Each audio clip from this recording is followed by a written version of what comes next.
I'm Jennifer Ott, and today is Wednesday, April 15th, 2015, and I'm interviewing Ray Davis at his home in Harrisburg, Pennsylvania for the Oral History Project of the LGBT Center of Central Pennsylvania.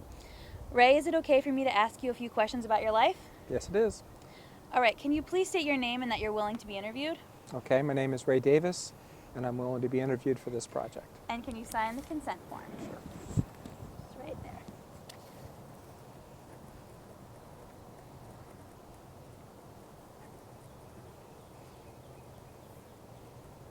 Want my address too? You can fill that in if you want.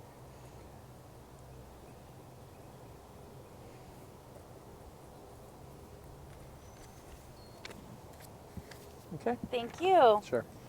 If there's any time you want the recording to be stopped, just let us know and we'll do that. Or if there's any questions you don't want to answer, tell us and we'll move on. Okay. Okay. All right, can you tell me a little bit about your childhood, where you grew up, your family?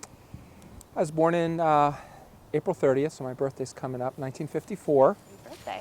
Bethlehem, PA. Great parents, two sisters, both a little younger than I am. And I had what I think you would call a pretty normal childhood. Great loving family, wonderful sisters, typical spats as kids, that sort of thing. But yeah, it was good. I was a child of the 50s and 60s, so I loved it, Can you tell me a little bit about your education, where you went to school, and then... I was raised Catholic, so I went to Catholic grade school for 8 years, and then Catholic high school for 4. That was both in Bethlehem. Graduated from high school and went to college for ornamental horticulture. So even though I sell real estate, my college degree is in a Bachelor of Science in Ornamental Horticulture, which I got at Delaware Valley College in Doylestown, in Bucks County, PA. Okay. You mentioned that you went to Catholic school when you were younger. Do you still have an affiliation with the Catholic Church or any church? Not really too much, no. I mean, when I go to church, I feel like I like to go to the Catholic Church.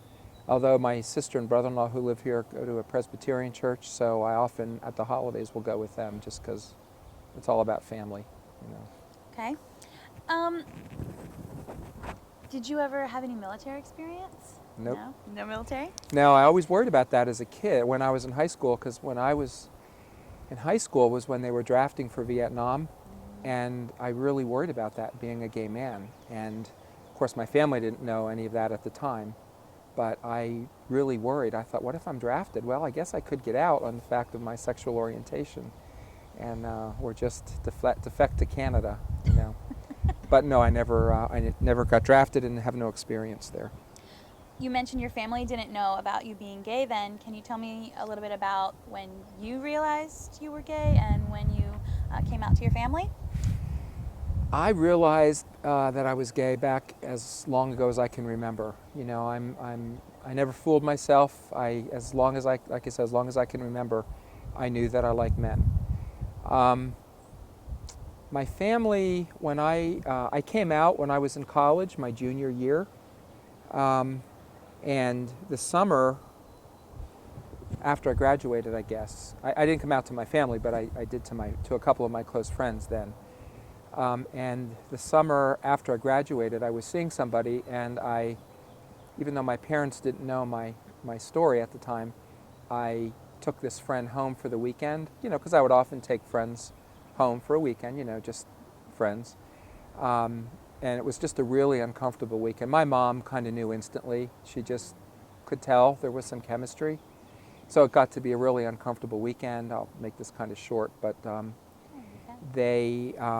after I left for the weekend, I was barely in the door, and my mother called and confronted me and said, "We didn't like your friend." And I said, "Well, why not? You always like my friends." And she said, "Well, we just didn't like him." She said, "Are you gay? Is he gay?" Just like that. And I denied it a few times. Now you got to remember, this was in the 70s, actually 76. So I denied it a few times, only out of what then I thought might be respect to my parents. But finally I admit, my mother knew. I mean, mothers always know, I think. So I finally admitted to her, but I said, please, I pleaded with her not to tell my father. because he'd had a couple of heart attacks, and I just thought it would kill him. But she, of course, said she couldn't not tell him, so she did. And they came to see me the next day. I was about an hour away, so they came to see me the next day, and it was a pretty uncomfortable meeting that we had.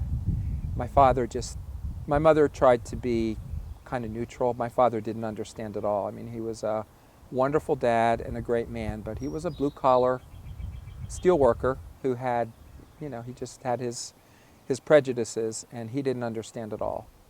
So kind of the funny part of this coming out story for me is, and having been raised in a good Catholic family, my dad saying to me, well, just take a girl to bed and you'll get better, and he believed that was true. Again, you have to remember how long ago this was, 40 years ago, and he had no idea.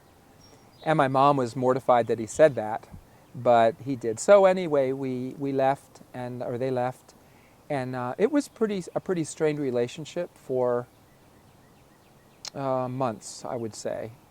And then one evening, my mother called me out of the blue, and we were always really close, but it had been strained. And then one night, out of the blue, she called me to tell me that one of my sisters had been sick, and she took her to the family doctor. And after her visit, she said, she asked my sister to wait in the other room, and she talked to the doctor, and she told the family doctor, he had been our doctor growing up. And she told him, she said, Raymond is gay, and what do we do? And he was wonderful. First of all, he said, he reinforced that I couldn't help it. It's who I was. It's how I was built, and it wasn't a choice. And this is, again, back in the 70s. You have to keep putting it in retrospect. It was pretty cool. And she said, what do we do? And he said, just love him. So she did. She called me that night in tears. And our family doctor really changed our lives by his advice and support to my mom. And after then, it was a 180 on my relationship with my family. My dad and I never talked about it again, ever, but we were fine. My mom and I talked from time to time, and all that. I ended up about a couple years later in a long-term relationship, and they met my partner and really liked him. I mean, he was at all of our family events and things, so it was beautiful. It was a great. I'm one of the lucky guys, really. That's a happy ending. It really is, yeah. It might not and have been. I'm blessed in that respect. Wow. My sisters were the same way. They were really, really supportive. My brother-in-law, I'm lucky.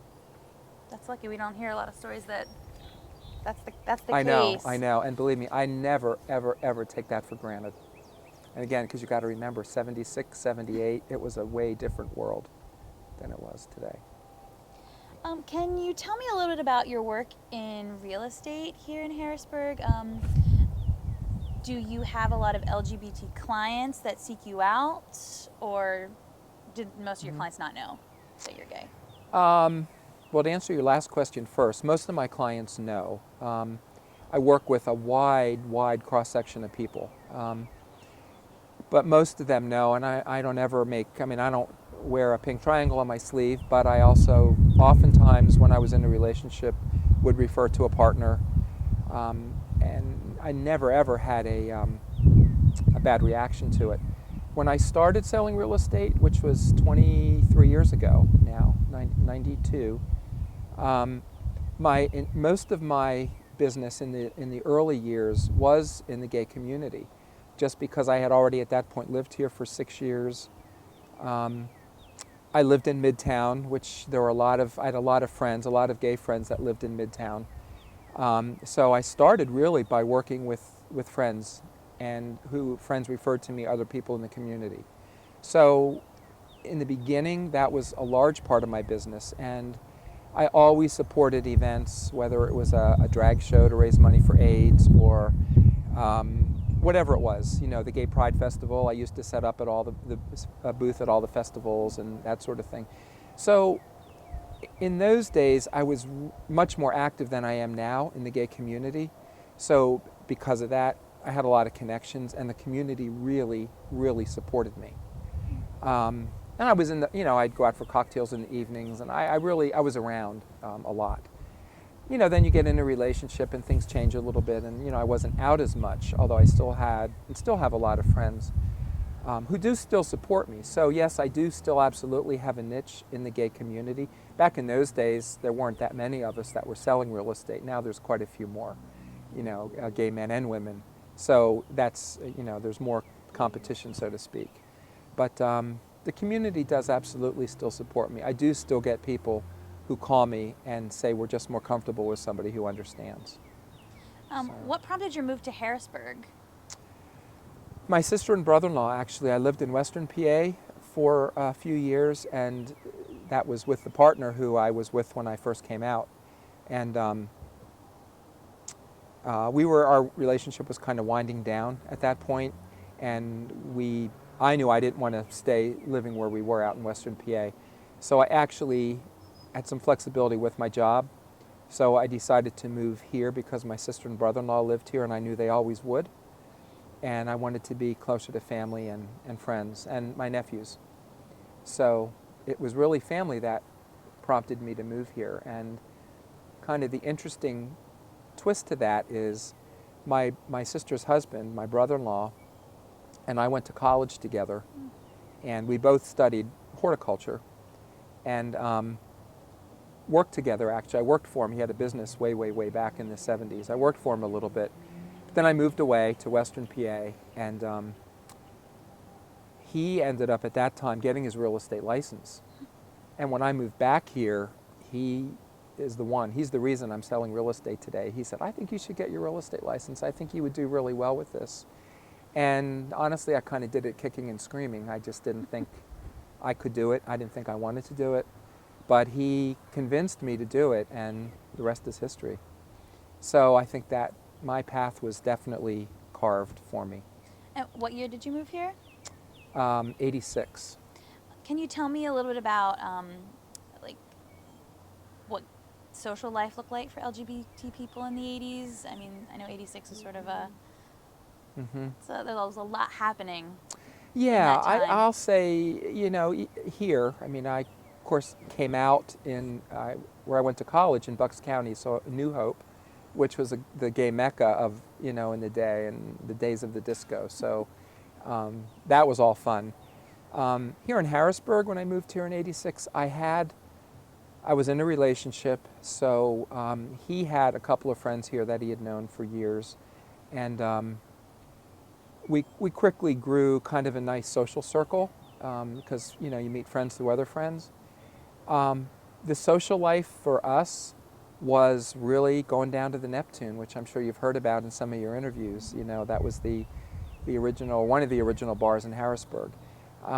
So my social life and our social life, and I think it was pretty typical of the day, was going out for cocktails, going out for happy hour on a Friday night, or, brunch on a Sunday. And, at that time, really, the social life really did revolve around the bar.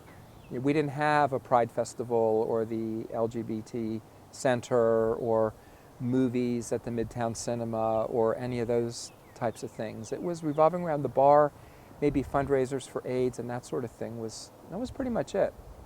So a lot of our socializing was at the bar or at people's homes, So it was fun times, but real different. You go out dancing at night and, that sort of stuff. It was fun.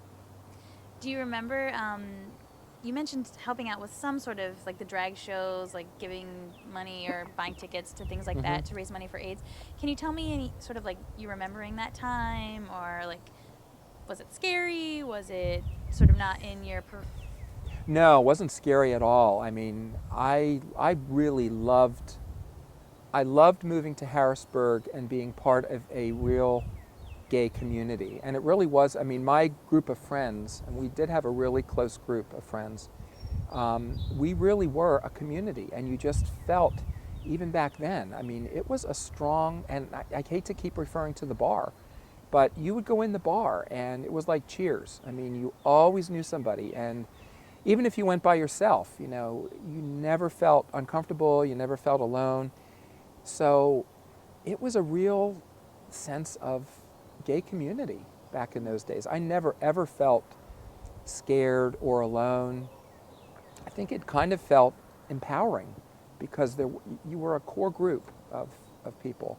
And you were, at least my world, and I know other people might not have the same story, but, um, you know, on a personal level, being a professional and being a successful professional, really from the early days of my real estate, I always was respected by people as a person and a real estate agent first, and then my sexuality might come into play later with some of my heterosexual clients. And so I never, whether it was personal or work or social, I never felt any sort of fear or intimidation. And that's 80s. So.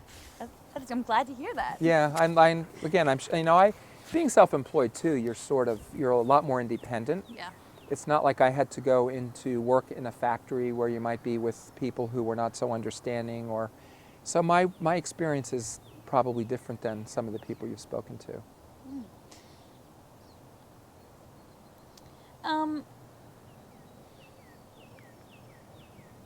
Just trying to figure out how to phrase what I'm talking about. What changes have you seen from then to now? I mean, it sounds like you had a really good start, so maybe there hasn't been as much change, but has there anything you can identify happened? Well, yeah, I've certainly seen changes. Obviously, the biggest one being the legalization of marriage. I mean, it's funny, I've been in 2 very long-term relationships and I couldn't get married. Now I could and I'm single, so but it's just kind of funny. But I see that sort of change. I mean, people just being able to express their freedom and their love even much more differently than we could. Even though we expressed it, it was really within the confines of somebody's house or a bar or a pride festival or a drag show or something like that, or maybe at the Fall Achievement Benefit, You could express all of that, and there would be straight people there, but you were still in the confines of that sort of organization or place. But today, of course, the expression is so much more, can be so much more public for a lot of people. This social expression that people are able to have on things like Facebook. I mean, of course, we didn't even have Facebook back then, but now people are out on Facebook, and it's not a problem. So I think that's probably the biggest thing I see is the gay lifestyle. I don't believe, and it's been a long time since I've really been in a bar for any length of time, but I don't think that it revolves around the bar anymore, because that's not the only place you can go. You can go anywhere now, and as long as you're not being terribly obnoxious, you can be accepted and have a good time. So I think that's probably the biggest change that I've seen. And one other thing that just popped in my head, which is maybe a little different thought, but when I was single, if you wanted to meet somebody, you would go to a bar for that too. You wouldn't just go for social purposes, but if you wanted to maybe get lucky for the night or meet a potential date or something like that, you'd go to the bar, because, I mean, where else would you go? And today, you don't need to do that. There's websites and there's chat rooms and all those kinds of things. So now that's not just different for gay men and women. That's, I think, for everybody it's different in that respect. But I think that in some respects makes it a little easier to meet people, even though it's from a distance in the beginning. It's interesting you said that. I've been part of another interview where the person expressed that they felt it was harder to meet people now because the bar was where you went to, and now not every gay person feels like they need to go to a gay exclusive bar. Right. So it's interesting that I don't think it's harder. I mean, I guess it depends on what you're looking for. And for me, it's easy to meet people because I've lived here for so long and because of what I do. Yeah. But yeah, it's interesting. Can you tell me a little bit about, Barry prompted me and said that you've been very invested in like economic development and city life here in Harrisburg. Can you tell me a little about some of the things you've been involved in? Mostly things I'll say sort of the grassroots level. You know, if I'm involved in something in the city, it's been more revolved around my neighborhood. Like when I lived in Midtown or when I lived uptown, I was involved in a neighborhood association. Um, I'm involved and still involved in. I used to volunteer for the historic Harrisburg candlelight tours and Okay. that sort of thing, which really created a nice awareness of city living, that sort of thing. Harrisburg Young Professional Home Tours. I've either acted as a volunteer or had my own home on the tour. Now I'm on the board of Historic Harrisburg, Okay. so I make my contribution more in that way. And I think also having lived in the city for so many years, I've been able to make my mark sort of by working with people who I've helped to understand home ownership in the city, you know, and accomplish maybe their goals in that respect. Is Harrisburg a city where someone from the LGBT community can live anywhere, or would you prompt them to this area or another over another? Anywhere, really. I have yet to sell a house to anybody in the community who has said, I've got to move because I'm uncomfortable with my neighbors. That's, for me, my experience with clients and friends, that's, I shouldn't say non-existent, but really, really rare. You know, I probably personally had one of the worst experiences when it comes to that. Years ago, not that many years ago, but when I first moved up to North 2nd Street, I lived in a duplex, and my partner and I. And the other half of the duplex was owned by a married couple who had 2 kids. And in the beginning, we were really friendly with them. I mean, they'd come over, you know, for burgers, we'd go over for a glass of wine, whatever. And that went on for several years. And then all of a sudden, and this would go back to of course it was in the 90s, I guess it was in the early 2000s, when people started talking about gay marriage. And you remember the bumper stickers? Marriage equals, and it was a stick figure of a man and a woman. Mm-hmm. Well, all of a sudden, they just like did a 180 on us, and they were very unfriendly, and they got one of those bumper stickers. Now, you're friends with your neighbors who are 2 gay men, and then all of a sudden you put that bumper sticker on your car, and it just got really strained. And now they fortunately moved about 2 years after all that started. They didn't move because of us, they just moved because they needed more space for their growing family. But I experienced that a little bit. I mean, they were never really unkind to our face, but it was like this double standard. I don't know, it was just really strange. But that wasn't because of that was them, it wasn't because of where we lived. So I've never, like I said, I've never had anybody in a place where they felt uncomfortable because they were outnumbered by people who were not accepting. That's good. So, Do you see LGBT people in being able to make it in business or in political or economic success in the city, or do you think it's still an area where there's underrepresentation? Or no, I think we're pretty well represented. I mean, politically, of course, Dan Miller broke a lot of ground for us, which was really nice. Chris Dietz, I mean, I don't know if you've talked to any of those guys, but, I think we've had some pretty good, and again, from my perspective, now maybe a young person would say, wow, there's not nearly enough. But, Dan is no longer in office and Chris didn't win, but I think there's good representation. And with business, I don't know, I look at it as a non-issue. I really do. Now I'm trying to think of, I do know several people who are gay and have successful businesses in and outside of Harrisburg. They had their businesses, I think the fact that they have the businesses outweighs the fact that they're gay, if you know what I mean. yeah, I do. All right. Back to maybe some more personal things. Can you think of any pivotal or important turning points in your life that? Um, Moving to Harrisburg was probably the biggest and best pivotal turning point for me. Because, first of all, I was closer to my family, and it wasn't too many years after that when I got my real estate license. So, moving here, I loved it, and my social life really grew, and my relationship with my family really grew. And then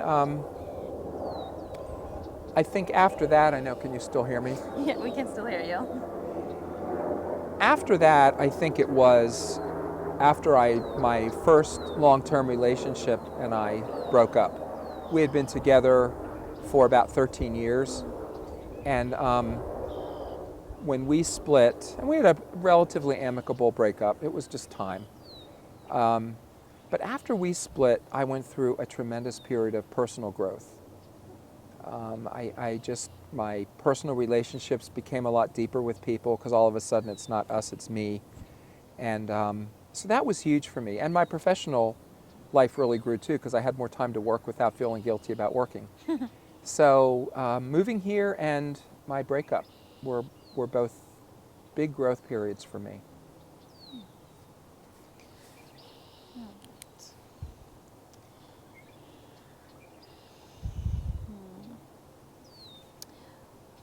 What are some of the challenges you think still are faced? I mean, I feel like you've had like a sunny set of stories and maybe not a lot of bad things. So maybe you don't have a lot I, of things you I, say need to change.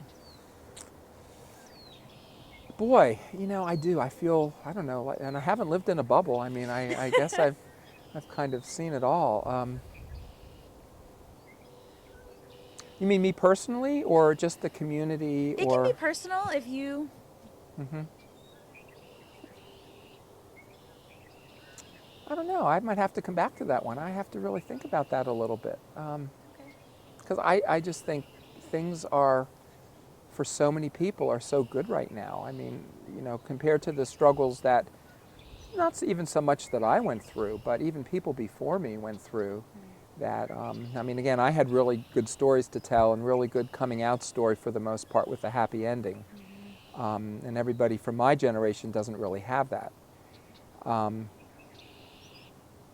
but I mean, I can think about people who struggle because of their personal situation. I feel really badly for people who are married and trapped in a marriage that they just can't get out of because they feel a sense of responsibility, or they love their wife or they love their husband, but they're just not 100% fulfilled. Those people I feel sad for, but that's really so much more of a personal problem than something anybody can fix. They've got to fix that themselves. That is sad to me. And I guess I can say that having come out of two relationships, even though they were both with men, it doesn't really matter, I guess. That kind of thing, I guess, is tough. But, I think about when back in the 80s, the 70s when I came out, actually, and in the early 80s, the big thing that we had to deal with was AIDS. And not that that's still not an issue. I understand that it is. But there's so much, I mean, the awareness and the treatments and all that. I mean, I know people that I never thought would be around today who are perfectly healthy because of all the advances. So I look at that and think, how are there problems today when we got through that? How are there problems today when people can get married when in my day and before people were firebombing bars in some cases, or there were gay bashings and that sort of stuff. I don't hear about that anymore, or rarely. So I guess maybe I do look at things as a little sunny compared to, and again, not me, but even going back before me.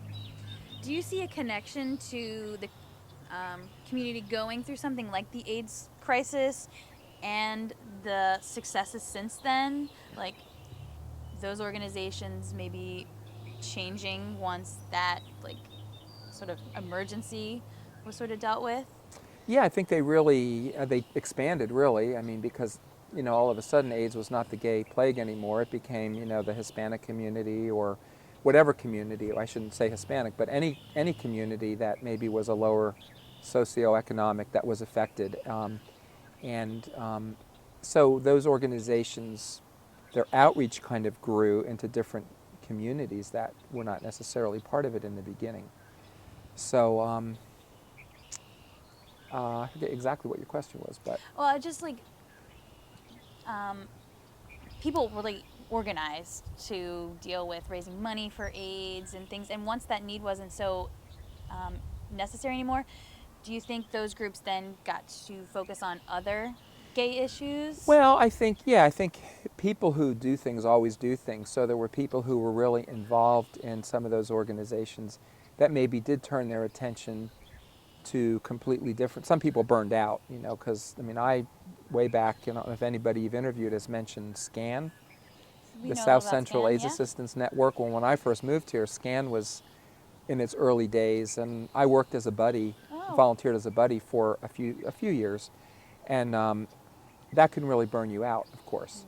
So I think some people probably took those energies and funneled them into something else. But I think a lot of people probably burned out too and said, I just can't do this anymore, because you suffer a lot of loss. And maybe you went from something that was really negative like that to working on a pride festival or something like that, which, was certainly a much more positive experience. Can you tell me a little bit about your work as a buddy for SCAN? Like, Just really a little bit, only because I had 3 buddies, actually, all unfortunately passed rather quickly after I got hooked up with them. And again, because the treatments back then we didn't have like we have today, so it really was a death sentence, back in those days. So I can remember all 3 of them clearly, like they're sitting here. But both of the 2 of the 3, I really only was with a handful of times, and maybe took them grocery shopping, or out for an ice cream cone, or something fun like that. The 3rd buddy I had was actually somebody who was a friend of mine, and we had been a buddy for somebody. And then his name was Jeff, and then he found out that he was sick, and he really didn't last very long either. So I don't. It wasn't like, well, we don't have those things. Don't even happen, I guess, today for the most part. But I know that there were some people who really lived with AIDS a long time, and maybe they had a buddy for years. I didn't have that experience really. um, once they would pass away, like, what would happen? Would you be involved? Like, I know, like, sometimes the families wouldn't be involved in funeral things. Is that something SCAN would help with? Yeah, Or SCAN was really a great organization, and there was a lot of personal connection with the families. I did keep in touch with my first buddy's family for a little while, um, uh, but not anymore. I guess unfortunately, we all get busy and yeah. move on. But SCAN was a great organization. Of course, it became the ACA, I guess, the AIDS Community Alliance, and I just actually ran into a client, a woman I'm working with on a house, who was involved with ACA, and we had she's much younger than I am, but we actually have some common connections going way back to the days of SCAN. She knew what I was talking about, which was kind of cool. Interesting. Is there anything that we've missed? Like, any burning stories that we need to hear? Hmm. There's a funny real estate story I'll tell you. I won't mention any names, although she probably wouldn't care if I did. But I don't think the name is really important. But, you sell real estate and you learn a lot about people. And I did really work, and I still do work a lot in the gay community. But my favorite all-time real estate story happens to be with a man who was going through a sex change. And I'll refer to him as she from this point on. But and I knew her as a she, but I knew that she was going through this, and I don't know to what extent her procedures were, but nonetheless, she called me and said, I'd like to buy a house. So we met and did the financial piece of it. We looked at homes for a couple of months. In the meantime, I got a call from some people that lived in the city, and they said their house had been listed with another agent for like 6 months and it hadn't sold, and they were desperate to sell this house because they had kids and they wanted to move into the country and blah, blah, blah, blah, blah. So I list their house, and I take this, and I can't stress how anxious they were to sell their house. So I take this client of mine, this woman who was going through this sex change, to look at this house. Well, she loved it. Absolutely loved the house. So we go back to the office to do the paperwork, write the offer and everything. And she had her ducks in a row with the financial pre-approval and all that stuff. So we come down to the end, and I got a photo ID for some reason. And of course, her name wasn't on the driver's license. It was his name. And I said, this is a little interesting. I said, I'm not sure how this is all going to play out with the mortgage company. So she said, oh, don't worry about it. I told the lender about it at the bank, and everything is fine. And I said, okay. I said, but I want to be upfront with the sellers just in case at the last minute there's a problem. Now, again, you got to remember, this is also 15 years ago. So, and she said to me, whatever you have to say to the sellers, I don't care. My life is an open book. I will never forget those words. So we part, and I go to meet the sellers. I call them and say, hey, guess what? I have an offer on your house. Well, they are so excited because their house is going to be sold. So I go to meet them, and I was a tad bit uncomfortable with them only because I didn't know them very well. And he was, he had a gun rack in the back of his truck, and he was one of those guys. I'm not discriminating, but he was a guy's guy, okay? So I go to deliver this offer to him and his wife, and they like greet me at the door, practically kissing my feet, and they said, I deliver the offer, and I say, here's the price, here's the terms. I said, there's no surprises. It is what it is. I said, it's a really good offer. And they looked at me, and they're, where do we sign? Where do we sign? They were really excited. And I said, well, there is one surprise. I said, and I have permission to tell you this. I just want you to know that the buyer is a woman, but she's going through this operation or this procedure, and I just want you to know that just in the event something comes back at the last minute and we have to do some sort of affidavit or an addendum with a name change, that this is really, important. I don't think it's going to trip us up, but you need to know this, and I have her permission to tell you all of this. And he looked at me and he said, Ray, I don't care. Give me the pen. Where do I sign? It was really funny. So we sell the house. There's two more little bits to the story that make it even funnier. So we go to do now when we looked at the house, they were actually leaving with their kids. So they saw her, in a skirt and all that stuff. So we go to get to closing, and she actually didn't even drive. So I had to pick up the buyer and take her to closing. So we walk into the attorney's office for closing, but I had to pick her up from work.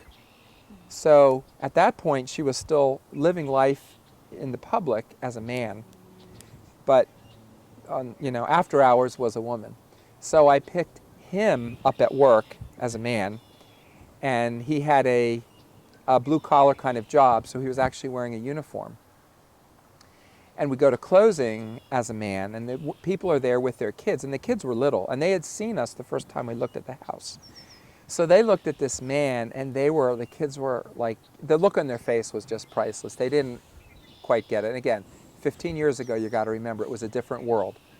So it all worked out. It was totally fine. They were very gracious, and the buyer was happy, the sellers were happy. What was probably maybe 6 months after that, I got a call from this man who, coincidentally, I just spoke with today. And he said, Ray, this is so-and-so. He said, he called me today, but 15 years ago, he called me to say, Ray, you just sold my daughter and son-in-law's house downtown. My name is so-and-so.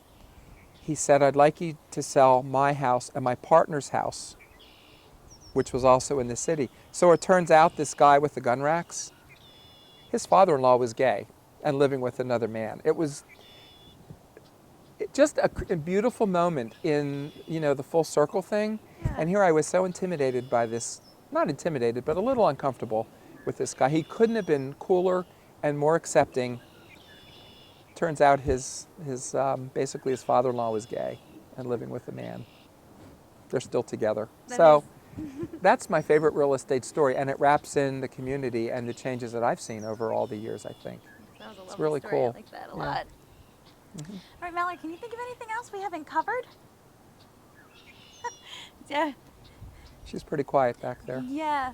And we usually have more this drama and sadness. So I'm glad that we've had an interview where there's a Yeah. lot of good. A lot of good. Yeah, no tears. I mean, I've really lived a pretty good life, and I really do credit my parents, my family to that. The Harrisburg community, the gay community, has really supported me with my career really well. People like Barry who hooked us up and everything. I mean, I'm just really a fortunate man. Have you gotten to do anything else with the center other than this? I have not. I've donated a little bit of money. Sure. I've supported FAB in the past. Okay. But no, other than this, I work a lot. That's maybe a little bit of a fault, but I really do spend an awful lot of time working. So I don't do a whole lot beyond that at this point. Well, So thank you very much for Sure. taking the time to do this. I really appreciate it. You're welcome.